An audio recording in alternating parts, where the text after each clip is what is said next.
হাই হাই কেন্দ্র সরকার হাই হাই ইনকলাব জিন্দাবাদ ইনকলাব জিন্দাবাদ ASU long live ASU long live NESO long live ASU long live ASU long live NESO long live বাতিল কৰিব লাগিবই বাতিল কৰিব লাগিবই বাতিল কৰিব লাগিবই NESO long live 11 ডিসেম্বৰ দিনটোতে কেন্দ্ৰীয় চৰকাৰে ৰাজ্যসভাত কা আইন পাৰিত কৰি অসম আৰু উত্তৰাঞ্চলৰ ৰাইজৰ ওপৰত জাপি দিছিল আৰু অসম আৰু উত্তৰাঞ্চলৰ জনসাধাৰণে কা বিৰোধিতা কৰা স্বত্তেও উত্তৰাঞ্চল যদি ব্যাপক সংগ্ৰাম কৰা স্বত্তেও কেন্দ্ৰীয় চৰকাৰৰ হাতত সংখ্যা আছে সংখ্যাৰ জোৰত 2019 চনৰ আজিৰ তাৰিখটোতে অসম আৰু উত্তৰাঞ্চলৰ ৰাইজৰ ওপৰত অন্যায়ভাৱে কা জাপি দিয়া হৈছিল আৰু সেইবাবে উত্তৰাঞ্চল ছাত্ৰ সংগঠন নেছয়ে এই 11 ডিসেম্বৰ তাৰিখটো উত্তৰাঞ্চলৰ খিলঞ্জীয়া মানুহৰ কাৰণে কোলা দিন হিচাপে পৰিগণিত কৰিছে আৰু প্ৰত্যেক বছৰে এই 11 ডিসেম্বৰ দিনটো উত্তৰাঞ্চল জুৰি কোলা দিন হিচাপে পালন কৰি আহিছে আজি উত্তৰাঞ্চল ছাত্ৰ সংগঠনৰ আহ্বানত উত্তৰাঞ্চলৰ 7খন ৰাজ্যৰ ৰাজধানীত কোলা পতাকা কোলা বেনাৰ আদি উৰুৱাই কোলা দিন হিচাপে পালন কৰা হৈছে নাগালেণ্ডৰ কোহিমা মিজোৰামৰ আইজলত মেঘালয়ৰ টুৰা আৰু শ্বিলঙত মণিপুৰৰ ইম্ফলত অৰুণাচল প্ৰদেশৰ ইটানগৰত ত্ৰিপুৰাৰ আগৰতলাত আৰু অসমত সদৌ ছাত্ৰ সন্থাৰ উদ্যোগত গুৱাহাটীত এই কোলা দিন পালন কৰা হৈছে আৰু অবৈধ বাংলাদেশী ৰক্ষণাবেক্ষণ দিয়া অসমৰ আৰু উত্তৰাঞ্চলৰ খিলঞ্জীয়া মানুহৰ অন্যায় কৰা এই কা আমি মনা নাই কা আমি নেমানো অসমৰ উত্তৰাঞ্চলৰ খিলঞ্জীয়া মানুহে কা মনা নাই কা আমি নেমানো এই অন্যায় আৰু অবিচাৰ ৰাজত্ব বন্ধ হ'ব লাগিব আৰু আটাইতকৈ ডাঙৰ কথা এইটোৱেই যে কেন্দ্ৰীয় চৰকাৰে উত্তৰাঞ্চলৰ খিলঞ্জীয়া মানুহৰ ঐক্যবদ্ধ সংগ্ৰাম দেখি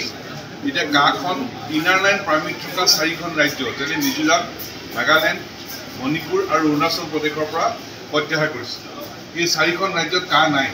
ষষ্ঠ অনুসূচী এলেকা মেঘালয়ৰ 98% এলেকাত কা নাই ত্ৰিপুৰাৰ 70% এলেকাত কা নাই আৰু অসমৰ 35খন জিলাৰ ভিতৰত 8খন জিলাত কা নাই অৰ্থাৎ আটাইতকৈ ক্ষতিগ্ৰস্ত অসমৰ 35খন জিলাৰ ভিতৰত 27খন জিলাতে কা আছে আৰু সেইবাবে আমি বিচাৰিছোঁ অসমৰ 27খন জিলাকে আমি উত্তৰাঞ্চলৰ পৰা কা আঁতৰাব লাগে অসম আন্দোলন হ'ল 6 বছৰ তাৰপিছত চুক্তি হ'ল 40 বছৰ হ'ল চুক্তি 46 বছৰ হ'ল আৰু 46 বছৰ অসমৰ খিলঞ্জীয়া মানুহে সংগ্ৰাম অব্যাহত ৰাখিছে ভাৰতবৰ্ষৰ এনে এখন ৰাজ্য নাই যিখন ৰাজ্যৰ খিলঞ্জীয়া মানুহে নিজৰ ভাষা সংস্কৃতি পৰিচয় অস্তিত্ব ৰক্ষাৰ কাৰণে নিজ ৰাজ্যত 46 বছৰ সংগ্ৰাম কৰিবলগীয়া হৈছে অসমে এখন ৰাজ্যত 46 বছৰ সংগ্ৰাম কৰিবলগীয়া হৈছে চুক্তি হৈ যোৱাৰ পিছত 40 বছৰত সকলো দলৰ চৰকাৰ আমি দেখিলোঁ দিল্লী দিছপুৰত কোনেও অসম চুক্তি ৰূপায়ণেৰে জ্বলন্ত বিদেশী সমস্যাৰ সমাধানৰ ব্যৱস্থা নললে সকলো ব্যৰ্থ হৈছে বৰঞ্চ এই সমস্যাটোৰ ভয়াৱহতা বাঢ়ি গ'ল অসম আন্দোলনৰ সময়ত পৰিস্থিতি যিমান জটিল আছিল তাতকৈ পৰিস্থিতি বেছি ভয়াৱহ হ'ল আৰু এতিয়া আকৌ অন্যায়ভাৱে কা আমাক জাপি দিয়া হৈছে এতিয়া আকৌ অন্যায়ভাৱে আৰু এখন নিৰ্দেশনা জাপি দিয়া হৈছে য'ত এতিয়া 2025 চনলৈকে ইয়াত থাকিব পৰা এটা ব্যৱস্থা কৰা হৈছে গতিকে এই সকলোৰে বিৰুদ্ধে উত্তৰাঞ্চল ছাত্ৰ সংগঠন সদৌ ছাত্ৰ সন্থাই গণতান্ত্ৰিক আন্দোলন আৰু আইনগত যুঁজ আমি অব্যাহত ৰাখিছোঁ আইনগত যুঁজ আমি অব্যাহত ৰাখিম পুনৰ 2019 চনৰ 11 ডিসেম্বৰ তাৰিখে অসম আৰু উত্তৰাঞ্চলৰ প্ৰতি যি অন্যায় কৰি এই কা জাপি দিয়া হৈছিল সেই কা আমি মনা নাই কা আমি নেমানো এই কথাটোকে আজি উত্তৰাঞ্চলৰ 7খন ৰাজ্যৰ তৰফৰ পৰা কেন্দ্ৰীয় চৰকাৰক পুনৰ সকীয়াই দিয়া হৈছে আৰু যেতিয়ালৈকে আমি লক্ষ্যত উপনীত নহওঁ যেতিয়ালৈকে কেন্দ্ৰীয় চৰকাৰে কা আঁতৰাই অসম আৰু উত্তৰাঞ্চলৰ খিলঞ্জীয়া মানুহক ন্যায় নিদিব অন্যায়ৰ অবিচাৰ ৰাজত্ব অন্ত নেপেলাব তেতিয়ালৈকে গণতান্ত্ৰিক আৰু আইনগত যুঁজ চলিব উত্তৰাঞ্চল ছাত্ৰ সংগঠন উত্তৰাঞ্চলৰ খিলঞ্জীয়া মানুহ আমি ক্ষান্ত নহওঁ আৰু আজি এটা স্পষ্ট বাৰ্তা কেন্দ্ৰীয় চৰকাৰে পুনৰ প্ৰেৰণ কৰা হৈছে উত্তৰাঞ্চলৰ 7খন ৰাজ্যত নেছৰ আহ্বানত ৰাজ্যৰ ৰাজধানীত কোলা দিন হিচাপে পালন কৰি পুনৰ স্পষ্টকৈ কোৱা হৈছে যে আমি কা নেমানো উত্তৰাঞ্চল ছাত্ৰ সংগঠনৰ তৰফৰ পৰা উত্তৰাঞ্চলৰ খিলঞ্জীয়া মানুহৰ তৰফৰ পৰা কেন্দ্ৰীয় চৰকাৰে স্পষ্ট বাৰ্তা স্পষ্ট সকিয়নি যে অসম আৰু উত্তৰাঞ্চলৰ খিলঞ্জীয়া মানুহে কা মনা নাই কা আমি নেমানো এই অসম আৰু উত্তৰাঞ্চলৰ খিলঞ্জীয়া মানুহৰ প্ৰতি চূড়ান্ত অবিচাৰ আৰু অন্যায় এই অন্যায় আৰু অবিচাৰ ৰাজত্ব অন্ত পৰিব লাগিব